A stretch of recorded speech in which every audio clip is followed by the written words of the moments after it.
दीपा अपनी सास शीला, पति प्रदीप और छोटी बेटी नीलम के साथ रहा करती थी। दीपा और उसका परिवार बहुत गरीब था। यदि एक दिन प्रदीप मजदूरी नहीं करता तो उनके घर में चूल्हा भी नहीं जलता। ऐसे ही एक दिन प्रदीप बुखार से तपता हुआ घर आता है और दीपा से बोलता है, दीपा, मेरे सर में बहुत दर्द हो रहा है और तबीयत कुछ ठीक नहीं लग रही। अब दीपा प्रदीप का सर छूकर देखती है और प्रदीप से बोलती है, आपको तो बहुत तेज बुखार है। मैंने आपसे पहले ही कहा था कि आपकी तबीयत ठीक नहीं है, कुछ दिन घर में आराम कर लीजिए, पर आप है जो मेरी सुनते ही नहीं है। बहू, प्रदीप की तबीयत पहले से ही इतनी खराब है और तू उसे ठंडी पट्टी करने के बजाय सुना रही है। माँ जी, आप ही बताइए मैं क्या करूँ? मुझे इनकी फिक्र है, तभी तो मैं इन्हें बोल रही हूँ, पर ये है जो मेरी सुनते ही नहीं है। इस तरह से रोती बिलखती दीपा पड़ोसन से बर्फ मांग कर लाती है और प्रदीप की ठंडी पट्टी करती है। लेकिन पूरी रात बीत जाती है पर प्रदीप का बुखार कम नहीं होता और अगली सुबह होते ही दीपा प्रदीप को डॉक्टर के पास ले जाती है। डॉक्टर उसे एडमिट कर लेते हैं और कुछ दिनों बाद डॉक्टर दीपा से बोलते हैं, आपके पति का बुखार सर पर चढ़ चुका है, नस में खून जाम हो चुका है। अगर आप इन्हें जल्दी से किसी बड़े हॉस्पिटल में नहीं लेकर गई तो आप अपने पति को खो देंगी। डॉक्टर के बात सुनकर दीपा के पैरों तले जमीन खिसक जाती है। दीपा और उसका परिवार बहुत गरीब था। उनके पास इतने पैसे नहीं थे कि वो प्रदीप का इलाज करवा सके और इलाज न होने की वजह से कुछ ही दिनों में प्रदीप दुनिया से चल बसता है। प्रदीप के जाने के बाद दीपा और उसके परिवार पर दुखों का पहाड़ टूट पड़ जाता है और एक दिन दीपा भूख से तड़पती अपनी बच्ची को देख अपनी सास से बोलती है, माँ जी, मैं अपने पति को पहले ही खो चुकी हूँ। मैं अब आपको और अपनी बेटी को नहीं खोना चाहती, इसीलिए मैंने सोच लिया है, हमारे पास जो छोटी सी जमीन रखी है, मैं उस जमीन पर इस साल भुट्टे की खेती करूँगी। पर बहू, खेती करने के लिए तू इतने पैसे कहाँ से लाएगी? माँ जी, मैं सेठ से कुछ पैसे उधार ले लूंगी और भुट्टे की खेती होने के बाद उन्हीं भुट्टों को सेठ के हाथों बेच दूंगी। ठीक है बहू, जैसी तेरी इच्छा। अब इस तरह से शीला सेठ से कुछ पैसे धार लेकर भुट्टे की खेती करती है और उसकी भुट्टे की खेती बहुत अच्छी होती है। इस तरह से अब हर साल दीपा भुट्टे की खेती करके अपने घर को चलाने लगती है। लेकिन दीपा की खुशियाँ देख सेठ से बर्दाश्त नहीं होता और जब इस बार दीपा भुट्टे लेकर सेठ के पास बेचने जाती है तो सेठ दीपा से बोलता है, माफ करना दीपा, पर इस साल मैं तुम्हारे भुट्टे नहीं खरीद सकता क्योंकि इस बार बहुत ही कम दामों पर मुझे दूसरा ग्राहक मिल गया है। पर सेठ जी, आपने ही तो कहा था कि इस बार मैं हर साल से ज्यादा भुट्टे की खेती करूंगी तो आप मुझे ज्यादा पैसे देंगे, और इसीलिए मैंने इस बार केवल भुट्टे की ही खेती की ताकि मेरा और आपका दोनों का ज्यादा मुनाफा हो, और आप मना कर रहे हैं।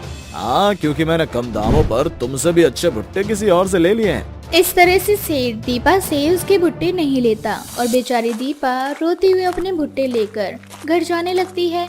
लेकिन तभी रास्ते में वो एक छोटे से भूखे बच्चे को देखती है जो दीपा के हाथ में भुट्टे का कट्टा देख उससे बोलता है, आंटी, मुझे बहुत भूख लग रही है, क्या आप मुझे अपने भुट्टे दे सकती हैं?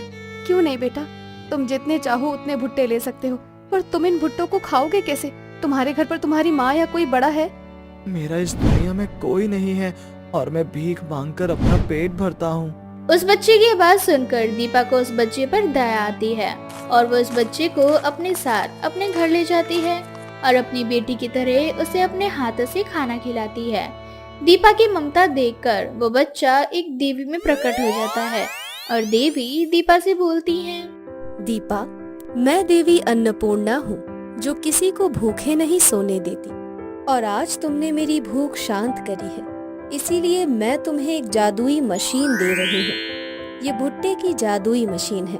अब तुम इस मशीन में जितने भुट्टे डालोगी वो सारे भुट्टे सोने के हो जाएंगे।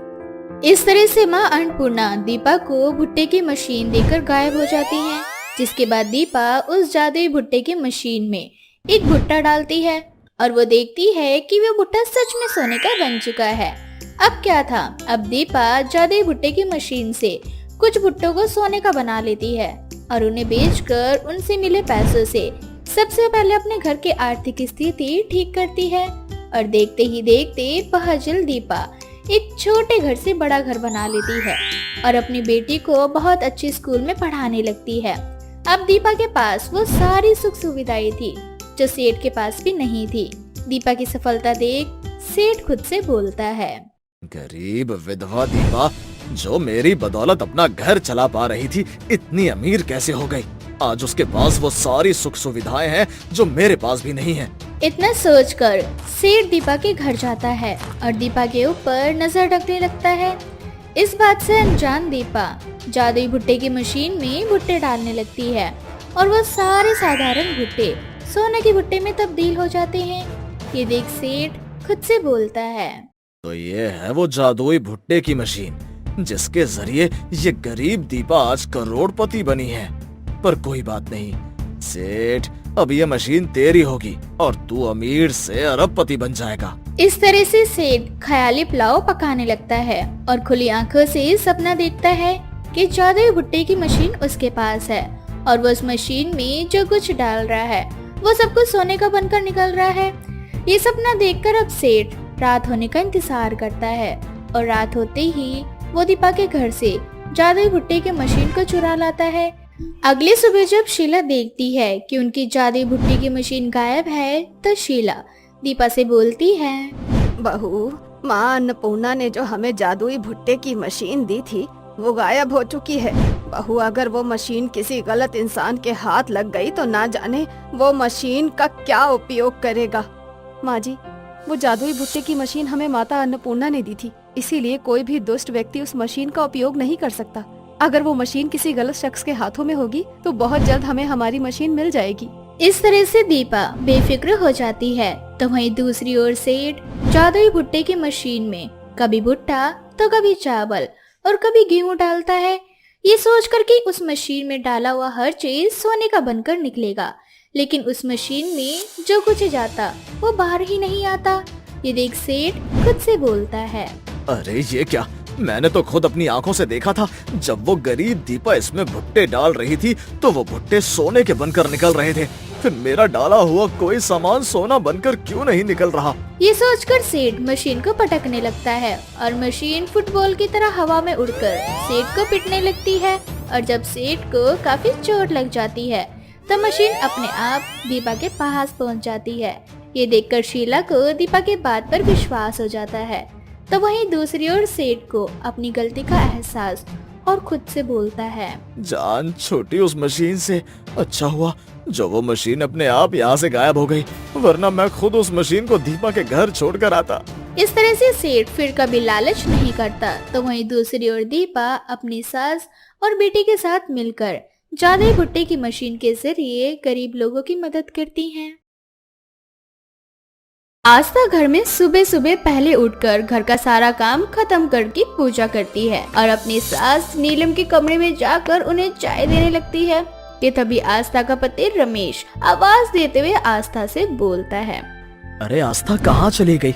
मेरे सर में बहुत दर्द हो रहा है, ऐसा लग रहा है मानो जैसे मेरा सर फट जाएगा। रमेश की आवाज सुनकर आस्था अपने पति को आवाज देती हुई बोलती है, हाँ रमेश जी, मैं बस थोड़ी देर में आई। अच्छा, तो आज भी उसके सर में दर्द हो रहा है, इसका मतलब ये है कि ये रात में फिर से नशा करके आया था। सही कहा माँ जी आपने, अब तो मैं इनसे परेशान हो चुकी हूँ। अभी रोज नशा करके आने लगे हैं और घर आकर मुझसे लड़ाई करते हैं कि मैं सारा दिन करती ही क्या हूँ, मैं उनके साथ पार्टीज में क्यों नहीं जाती। क्या बोलता है मेरा नालायक बेटा तुझसे? माँ जी आप ही बताइए, घर में इतना सारा काम पड़ा रहता है, मैं रात को तैयार होकर आपको घर में अकेला छोड़कर उनके साथ पार्टी में कैसे जाऊँ? और अगर कभी मैं उनके साथ पार्टी में चली भी जाती हूँ तो मुझे वहाँ जाकर बिल्कुल भी अच्छा नहीं लगता, क्योंकि ये तो अपने दोस्तों के साथ ड्रिंक करने लगते हैं और मैं वहाँ अकेले बोर हो जाती हूँ। और फिर मैं तो जॉब भी करती हूँ, मुझे सुबह जल्दी उठकर घर के सारे काम खत्म करके बच्चों को स्कूल पढ़ाने के लिए जाना होता है। अब ऐसे में इतना सब कुछ कैसे मैनेज करूंगी? बहू, ये सब ना तुझे मुझे पहले बताना था। खैर ये सब छोड़ अभी, और तू जाके उस नालायक को नींबू पानी दे दे ताकि उसका कल रात वाला नशा उतर जाए। अब आस्था वहाँ से किचन में जाकर रमेश के लिए नींबू पानी बनाती है और उसे दे देती है, जिसके बाद नीलम रमेश के लिए और अपने लिए लंच बनाने लगती है। तभी रमेश तैयार होकर डाइनिंग टेबल पर आता है और डाइनिंग टेबल पर खाना ना देखकर आस्था के ऊपर चिल्लाते हुए बोलता है, आस्था, मैं ऑफिस के लिए लेट हो रहा हूँ और अब तक तुमने नाश्ता नहीं बनाया। यार तुम्हारा रोज का हो गया है, तुम्हारी वजह से मैं रोज ऑफिस में लेट हो जाता हूँ। अभी मैं नाश्ता करूंगा, फिर तुम्हें पहले स्कूल छोड़ूंगा, उसके बाद मैं खुद ऑफिस जाऊंगा। यार मुझे तो समझ नहीं आता, बच्चों को पढ़ाने के अलावा तुम और करती ही क्या हो? मैं क्या करती हूँ आप ये पूछ रहे हैं? अरे आप क्या करते हैं? आराम से ऑफिस जाते हैं, काम करके रात को पार्टी में चले जाते हैं और नशे की हालत में घर आकर मुझसे लड़ाई करते हैं और फिर आपकी सुबह होती है, फिर कलेश करके आप काम पर निकल जाते हैं। मुझे घर के साथ साथ स्कूल भी जाना होता है, मैं भी काम करती हूँ, आपकी तरह नशे में नहीं रहती। अगर ऐसा है तो मुझे नहीं चाहिए लंच, मैं जा रहा हूँ ऑफिस और तुम अकेले अपने स्कूल चली जाना। और रही घर के कामों की बात, तो घर में काम ही कितना होता है, 2-4 बर्तन और कुछ कपड़े। इस तरह से रमेश आस्था से लड़ाई करके ऑफिस के लिए चला जाता है और आस्था भी गुस्से में स्कूल चली जाती है। दोपहर को जब आस्था स्कूल से घर आती है तो वो बहुत दुखी होती है, जिसके बाद नीलम आस्था के पास जाती है और उससे बोलती है, बहू, लातों के भूत बातों से नहीं मानते। आने दो इस निठल्ले को आज। जब ये तेरी तरह ऑफिस और घर दोनों संभालेगा ना, तब पता चलेगा इसे कि तू क्या क्या करती है घर पर। अब इसी तरह से रात हो जाती है और रात को जब रमेश घर आता है तो वो देखता है कि पूरा घर सजा हुआ है, घर के अंदर डीजे का पूरा प्रबंध किया हुआ है। ये सब देख रमेश बड़ा हैरान हो जाता है, जिसके बाद वो अपनी माँ और अपनी बीवी को डाइनिंग टेबल पर देखता है। उन दोनों के हाथ में शराब की बोतल होती है और वो दोनों नशे की हालत में झूमते हुए बात कर रही होती हैं। 4 बोतल वोडका का मेरा रोज का, ना मुझको कोई रोके ना किसी ने रोका। अब मेरी बारी बहू, मैं हूँ शराबी, ये बोतल शराबी, जितनी भी पी लो होती है खराबी। अरे वाह सासू माँ, आपने तो मुझे भी फेल कर दिया। दोनों सास बहू को नशे में देख रमेश की आंखें फटी की फटी रह जाती है और वो उन दोनों के पास जाकर बोलता है, माँ, आस्था, ये सब कुछ क्या है? तुम दोनों ने ड्रिंक की है? हमने तो शराब पी है, थोड़ी नहीं बे। चुप करो आप दोनों और चुपचाप से अपने कमरे में जाकर सो जाओ। मैं तुम दोनों को बर्दाश्त नहीं कर सकता नशे की हालत में। इतना बोलकर रमेश सबसे पहले अपनी माँ को कमरे में ले जाता है और उसके बाद वो आस्था के पास जाने लगता है, लेकिन आस्था नशे की हालत में नाच रही होती है। ये देख रमेश बहुत परेशान हो जाता है और उसे पकड़कर अपने कमरे में ले आता है। तभी उसकी माँ अपने कमरे से बाहर निकल जाती है। अब इसी तरह से उन दोनों को सुलाते सुलाते रात के 2 बज जाते हैं और रमेश बहुत ज्यादा थक जाता है। आज रमेश ने सुबह से कुछ नहीं खाया था, इसलिए उसे भूख भी बहुत तेज लग रही थी और वो खाने के लिए किचन में जाता है। शायद रसोई में कुछ खाने को मिल जाए। इन नशेड़ी सास बहू ने तो मेरा सारा नशा ही उतार दिया। किचन में जाने के बाद रमेश को कुछ खाने को नहीं मिलता और वो भूख से सो जाता है और सुबह जब उसकी आँख खुलती है तो सुबह के 10 बज चुके थे और अब तक उसकी माँ और बीवी सो रही होती है। ये देख रमेश आस्था को उठाते हुए उससे बोलता है, आस्था, उठो ना, देखो सुबह के 10 बज चुके हैं, मैं ऑफिस के लिए लेट हो चुका हूँ। अब जल्दी से मेरा नाश्ता बना दो। मेरा सर बहुत दर्द हो रहा है, बहुत भारी भारी लग रहा है सर।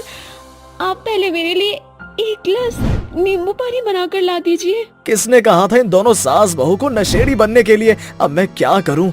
इतना बोलकर रमेश गुस्से में उठता है और किचन में जाकर काम करने लगता है और नाश्ता बनाते बनाते उसे 12 बज जाते हैं। इस वजह से वो ऑफिस नहीं जा पाता और पूरा दिन इसी तरह से निकल जाता है और रमेश अपना मूड ठीक करने के लिए कुछ देर के लिए घर से बाहर निकलता है और शाम को जब वह घर वापस आता है तो वो एक बार फिर से दोनों सास बहू को नशे में देखता है। ये देख रमेश का गुस्सा बढ़ जाता है और वो उन दोनों को संभालते हुए खुद से बोलता है, इन दोनों नशेड़ी सास बहू ने मुझे परेशान करके छोड़ दिया है। मैं घर का काम देखूं, इन दोनों को संभालूं या फिर ऑफिस जाऊं। मैं 2 दिन से ऑफिस नहीं गया। भगवान का शुक्र है कि कल संडे है। आने दो इन दोनों को होश में, इन्हें तो मैं कल बताऊंगा। इतना बोलकर रमेश सो जाता है और अगली सुबह जब वो उठता है तो देखता है कि आस्था और नीलम घर पर नहीं है। तभी सुबह सुबह कुछ मेहमान रमेश के घर आ जाते हैं और अपना बिखरा हुआ घर देखकर रमेश फटाफट अपने पूरे घर को ठीक करता है और मेहमानों के लिए चाय बना कर लाता है। कुछ देर बाद मेहमान भी अपने घर वापस चले जाते हैं और थोड़ी देर बाद आस्था और नीलम भी घर आ जाती है, जिसके बाद रमेश उन दोनों के सामने हाथ जोड़कर उन दोनों से बोलता है, माँ, आस्था, मैं आज आप दोनों के आगे हाथ जोड़ रहा हूँ। प्लीज ये नशे की चीज आप दोनों के लिए नहीं है। जब से आप दोनों नशेड़ी बनी है मेरी वाट लग चुकी है। मैं घर के काम से ही नहीं निकल पा रहा जो मैं ऑफिस का काम कर सकूं। ऐसे में मेरी नौकरी चली जाएगी। मुझे समझ नहीं आता मैं अकेले क्या क्या करूं। पता नहीं आस्था, इतनी आसानी से तुम सब कुछ कैसे कर लेती हो। हम तो तुझे सबक सिखाना चाहते थे बेटा, इसीलिए हम दोनों सास बहू ने नशेड़ी होने का नाटक किया। और आज हम दोनों को बहुत अच्छा लग रहा है कि तुझे अब समझ आ चुका है कि आस्था घर परिवार ऑफिस सब कुछ कितने अच्छे से मैनेज करती है। और हाँ बेटा, अब मुझे तुझसे यही उम्मीद है कि तू अब से नशे में घर नहीं आया करेगा और मेरी प्यारी बहू से लड़ाई भी नहीं करेगा। आई एम सॉरी आस्था, मुझसे गलती हो गई। अब से ये गलती दोबारा नहीं होगी। अब आस्था और नीलम नशेड़ी होने का नाटक छोड़ देती हैं, जिसके बाद रमेश भी ड्रिंक करना छोड़ देता है और आस्था से लड़ना भी।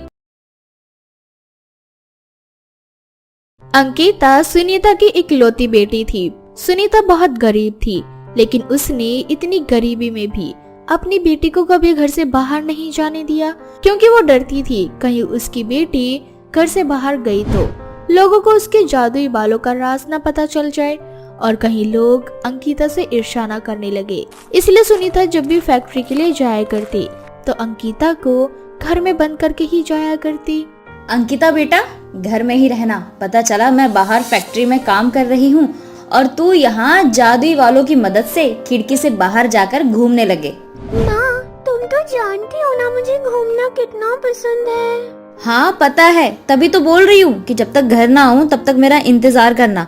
और आज रात को मैं तुझे अंधेरी रात चांद की रोशनी में गांव घुमाने ले जाऊंगी, जहां मैं तुझे पहाड़ दिखाऊंगी, झरने दिखाऊंगी।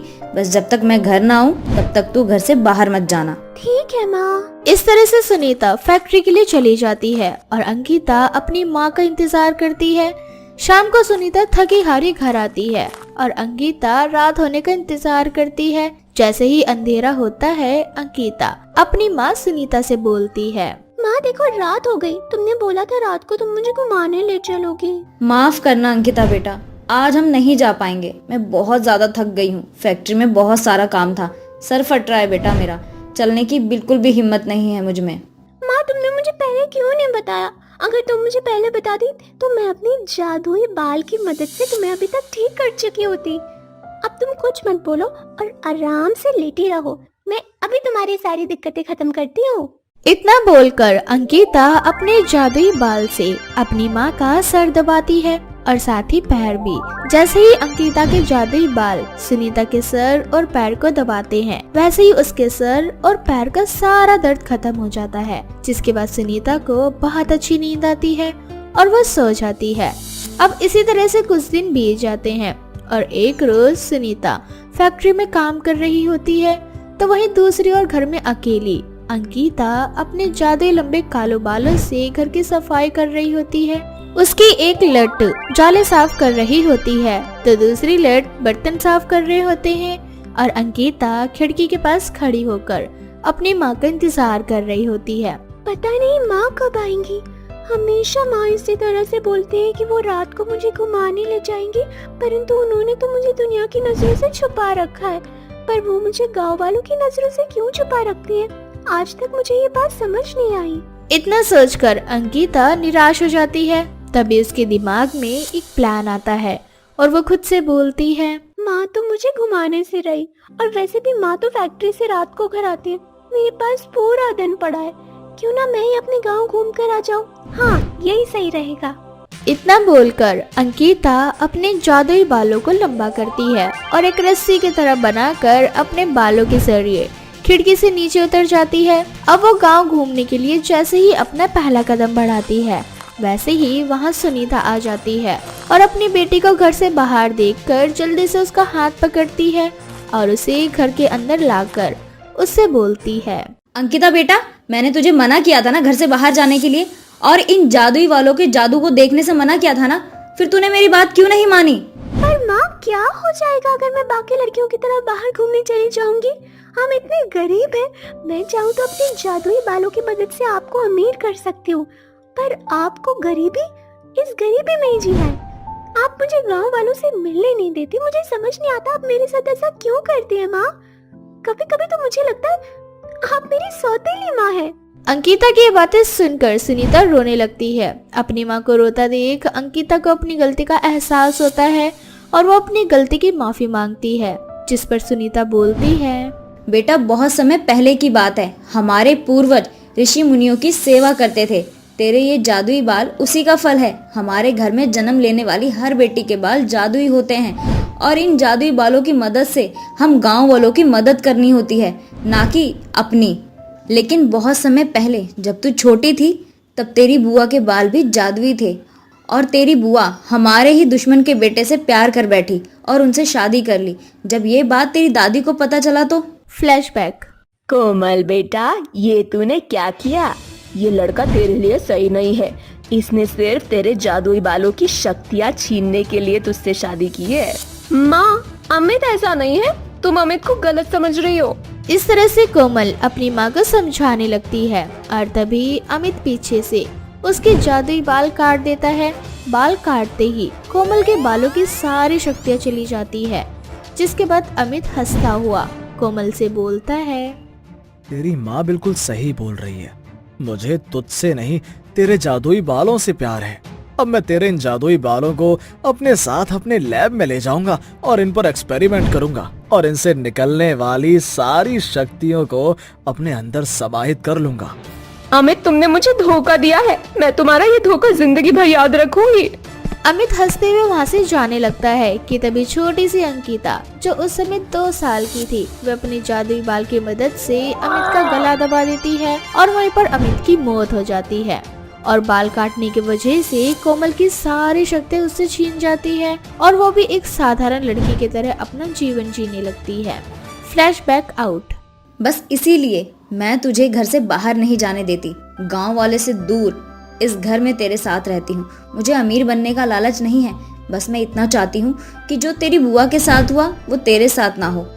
बेटा, ये जादुई बाल तुझे वरदान में मिला है और इसकी हिफाजत तुझे ही करनी होगी। तुझे ऐसे लड़के से शादी करनी होगी जो तेरे बाल से नहीं बल्कि तुझसे प्यार करे। सारा सच जानने के बाद अंकिता अपनी माँ की सारी बातें मान लेती है, पर समय यूं ही बीत जाता है और एक दिन सुनीता फैक्ट्री से घर नहीं आती। अंकिता को अपनी माँ की फिक्र सताने लगती है और वो अपनी माँ को ढूंढने के लिए पहली बार घर से बाहर निकलती है, जहाँ उसकी मुलाकात रवि नाम के एक लड़के से होती है, जो अंकिता की सुनीता को ढूंढने में उसकी मदद करता है। लेकिन अंकिता को सुनीता नहीं मिलती, जिसके बाद अंकिता रवि के साथ अपने घर आती है, जहाँ वो अपनी माँ को देखती है। अपनी माँ को देखकर अंकिता को बहुत खुशी होती है और वो अपनी माँ के गले लगकर अपनी माँ से बोलती है, माँ, तुम कहाँ चली गई थी? तुम्हें तो पता है मैं कितना डर गई थी। माफ करना अंकिता बेटा, आज मालिक ने एक नई फैक्ट्री का उद्घाटन किया था, बस उसी में मजबूरन मुझे जाना पड़ा।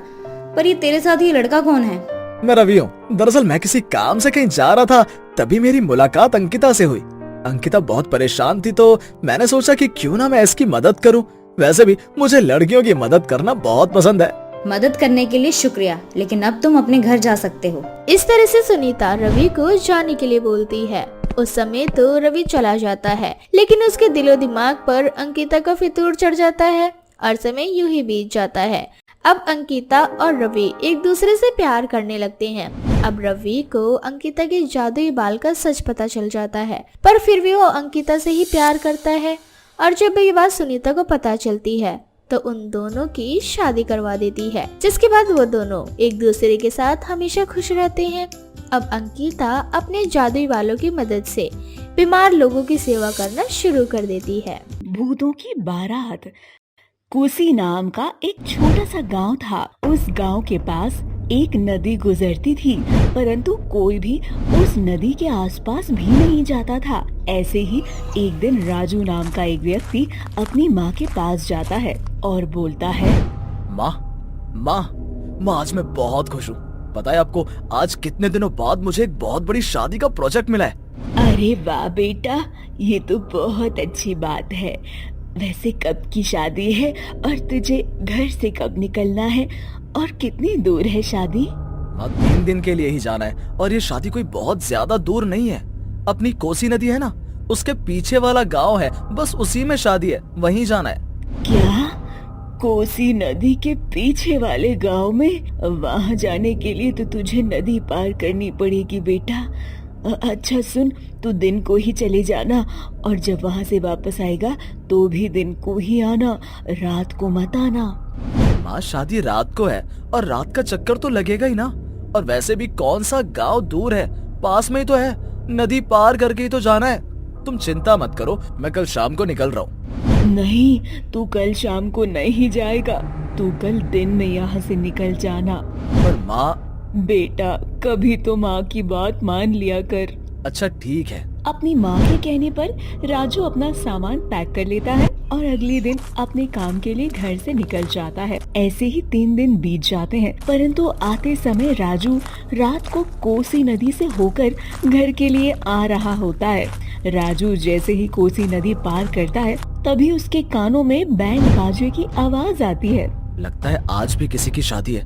देखूं तो जरा कि आखिर रात के 2 बजे किसकी बारात जा रही है। इतना बोलकर राजू नदी के पास जाने लगता है, जहाँ वो दूर से खड़े होकर कुछ बारातियों को देखता है, परंतु बाराती बड़े अजीब थे। उन्हें देखने के लिए राजू थोड़ा और करीब जाता है तो देखता है कि उस बाराती में सभी लोग मरे हुए हैं। वो किसी इंसान की बारात नहीं थी, बल्कि भूतों की बारात थी। भूतों की बारात देखकर राजू खुद से बोलता है, ये तो भूतों की बारात है, मुझे यहाँ से जाना चाहिए। ये सोचकर राजू वहाँ से जाने ही लगता है कि तभी वो देखता है कि जिस जगह पर बाराती नाच रहे होते हैं, वहाँ की जमीन धंसने लगती है और धीरे धीरे करके सभी मृत भूत जमीन के नीचे दलदल में चले जाते हैं। ये सिलसिला देख राजू के तो रोंगटे खड़े हो जाते हैं। अब वो थोड़ा आगे बढ़ता है। आगे जाने के बाद वो देखता है कि बाकी के बचे हुए भूत उस नदी में बहते जा रहे हैं। ये क्या हो रहा है मेरे साथ? मैं ये सब क्या देख रहा हूँ? इस बारात के सभी लोग तो पहले से ही मरे हुए हैं, तो फिर ये सब पानी और इस दलदल में कैसे डूबकर मर सकते हैं? लगता है माँ की बात न मानकर मैंने बहुत बड़ी गलती कर दी। मुझे यहाँ से भागना चाहिए। इतना बोलकर राजू वहाँ से भागने लगता है कि तभी उसका पूरा शरीर जम जाता है और वो अपनी जगह से हिल भी नहीं पाता। मैं अपनी जगह से भाग क्यों नहीं पा रहा? राजू खुद को वहाँ से छुड़ाने की कोशिश कर ही रहा होता है कि तभी उसके सामने एक औरत आती है और उससे बोलती है, सर मेरे पति को बचा लो। वो इस बारात में आए थे, परंतु अब वो इस नदी में डूब रहे, उन्हें तैरना नहीं आता। प्लीज मेरे पति की जान बचा लो। पर मैं तो अपनी जगह से हिल भी नहीं पा रहा। तभी वो औरत जोर जोर से रोने लगती है। तभी वहाँ कुछ और औरतें आ जाती हैं और वो भी राजू से अपने पति को बचाने की बात बोलने लगती हैं और वो सारी की सारी एक साथ मिलकर रोने लगती हैं। कुछ देर बाद सारी औरतें गायब हो जाती हैं। उसके बाद एक आदमी राजू के पास आता है जो उसकी आंखों को देखता है। राजू उसकी आंखों को देखकर सम्मोहित हो जाता है और उस आदमी के पीछे पीछे चलने लगता है। अब राजू भी नदी की ओर जाने लगता है कि तभी वहाँ राजू का भाई मोनू आता है और वो उसके ऊपर कुछ राख जैसी चीज फेंक देता है। कुछ देर बाद राजू की आंख खुलती है और वो अपने सामने अपनी माँ और भाई को देखता है। मैं यहाँ घर पर कैसे? मैं तो कल रात और वो भूतों की बारात, ये सब कुछ क्या हो रहा है मेरे साथ? अरे भाई, अब तुम ठीक हो? कल रात को मैं तुम्हें घर लाया था। जब रात को मैं तुम्हारे पास गया तो मैंने देखा कि तुम उस नदी में डूबने जा रहे हो। बस फिर मैंने तुम्हारे ऊपर बालाजी से लाया हुआ ये भभूत डाल दिया और तुम बेहोश हो गए, जिसके बाद मैं तुम्हें घर ले आया। तुम्हें कैसे पता चला कि मैं रात को घर आ रहा हूँ? मैं बताती हूँ तुम्हें आज पूरी बात बेटा।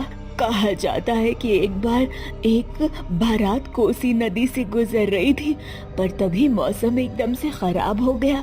उस नदी के आसपास की जमीन धंसने लगी, साथ ही दूल्हा जो पुल पर था वो पुल भी टूट गया और बाराती में शामिल सभी लोग मर गए। पर जब बारातियों में शामिल आदमियों की बीवियों को ये खबर मिली तो वो सब लोगों ने अपने पतियों को बचाने की मदद मांगी, परंतु सबको मालूम था कि अगर वो लोग उधर गए भी तो उनकी मौत तो पक्की है।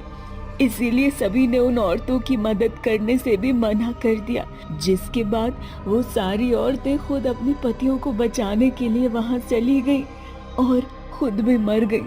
बस तभी से वो बारात हमेशा रात को वहां आती है और वहां से गुजरने वाला जो भी व्यक्ति उस बारात को देखता है वो बारात उस आदमी को अपने में शामिल कर लेती है और उस इंसान की भी मौत हो जाती है बेटा। तभी यही घटना रात को मुझे भी दुखी थी, पर माँ मोनू को कैसे पता चला कि मैं वहाँ हूँ? तू कल दोपहर में घर नहीं आया, जिसके बाद मुझे बड़ी बेचैनी होने लगी और फिर रात को मैंने तेरी कंपनी को फोन किया। हेलो, मैं राजू की माँ बोल रही हूँ। इतनी रात हो गई, राजू आज दिन को घर आने वाला था, अभी तक घर नहीं पहुँचा। क्या आप मुझे बता सकते हैं मेरा बेटा वहाँ से निकला है या नहीं?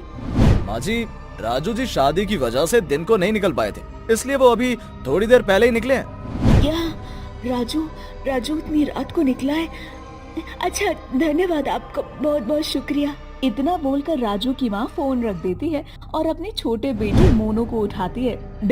बेटा जल्दी से बालाजी की भभूत ले और कोसी नदी पर जा, तेरे भाई की जान खतरे में है। पर माँ, वहाँ भूतों की बारात हर रात को आती है, अगर मैं वहाँ गया और मुझे कुछ हो गया तो? तुझे कुछ नहीं होगा, तेरे गले में बजरंग बली का ये बालाजी का भभूत भी तो है। अब जा जल्दी से, नहीं तो वो भूतिया बारात तेरे भाई को मार देगी। माँ, मैं अभी जाता हूँ। इतना बोलकर मोनू कोसी नदी पर जाता है, जहाँ वो देखता है कि उसका भाई भूतिया बारातों के साथ शामिल हो चुका है और उनके साथ नदी में डूबने ही जा रहा है। तभी मोनू वहाँ आता है और अपने भाई के मुंह पर भभूत फेंक देता है। जैसे ही राजू बेहोश होता है, मोनू अपने भाई को उठाकर घर ले आता है। माँ, अब मैं कभी भी रात को उस जगह पर नहीं जाऊंगा। मेरे सामने वो सारी घटना घटी है, मैं आपको बता भी नहीं सकता कि मैंने क्या क्या देखा।